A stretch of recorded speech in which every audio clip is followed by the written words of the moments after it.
I'd be a millionaire if I got 5 cents every time I saw the question, where can I have a cheap destination wedding?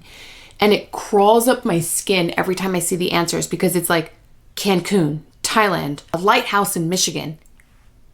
That's not helpful.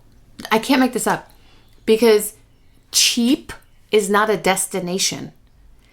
It's a set of numbers that are completely different for every single couple. Let me show you how to figure out yours. Hey, how are you? My name is Sulie. I'm a destination wedding planner and I specialize in weddings in Mexico and the Caribbean. And for the past few years, I've helped my couples in the tri-state area plan destination weddings in locations that are going to actually save them money. Because I don't know if you've seen, but weddings are expensive. I've also seen couples who thought they were saving money and ended up spending more than they would if they had gotten a local venue. The difference is not the destination. It was whether or not they understood the numbers before going into it. And I'm also going to give you the number that I give every single one of my clients, and it's that reality check for any budget. Costs for a destination wedding come down to 4 things: where your guests are flying from, time of year, resort category, guest count. A resort in Cancun is not automatically cheaper than one in Jamaica if your entire guest list is coming from the Northeast during peak season. Flight cost is a real expense your guests bear, and it affects who actually shows up and whether your room block is filled. The time of year moves prices significantly. Riviera Maya in January versus June, different resort rates, different airfare, different everything. Resort category is the one people underestimate. A 5-star all-inclusive and a 4-star all-inclusive are not the same. They're not even in the same conversation. And once you start doing wedding packages and wedding upgrades, you're going to feel the difference in budget. And guest count, of course, controls everything downstream. Pricing, packaging, venue size, and your actual guest count. Not the amount of people that you're inviting. The number who actually plan to attend is really going to dictate most of it. So let me give you real numbers.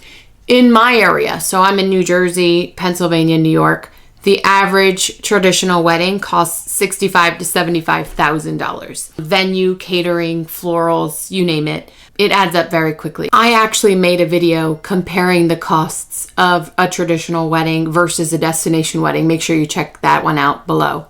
But a destination wedding is going to cost you $20,000 to $25,000. So definitely significantly less. A destination wedding, all in all, between flights, resorts, wedding package, built-in honeymoon, run most of my couples between $25,000 and $30,000. And that's for the couple, right? Guests pay for their own travel, same as any trip. So that's roughly half the cost of a local wedding. For a lot of my brides, that is the moment the decision becomes obvious. But here's the part they gloss over.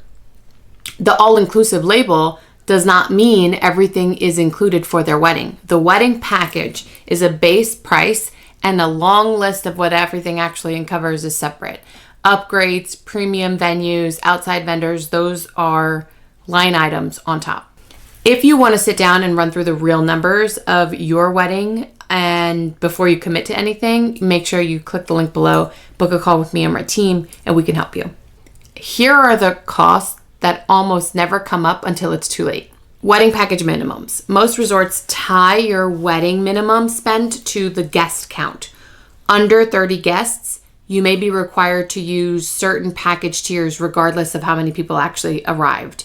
Room block requirements. Some resorts require a certain number of rooms to be booked by your guests as part of the wedding contract. And if guests don't fill those rooms, you may be responsible for the difference. Read that clause.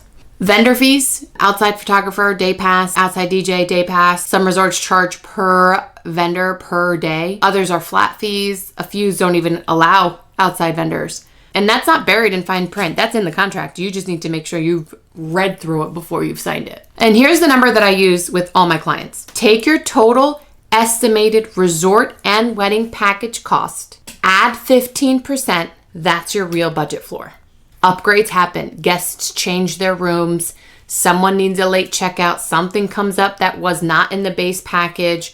15% I think is conservative, and it covers the gap between what the resort quotes are and what you're actually going to spend on your wedding.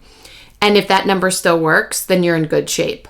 If it breaks the budget, then you want to adjust the resort tier before you sign that contract. Your wedding should be beautiful and perfect, but it shouldn't put you in a financial hole. What a destination wedding should actually cost you, there's a lot of factors that go into it, but on average, I would say easily $20,000 to $25,000. The destination is not the decision. The numbers behind the destination are. Once you know your 4 variables and you have your real budget floor, you can actually evaluate options instead of Googling cheap destination weddings and hoping for the best. If you're ready to start comparing actual resorts, my next video does exactly that with 5 resorts in the DR that are very highly requested. I'll give real feedback of what works and what doesn't work for a larger group. That one's next right there.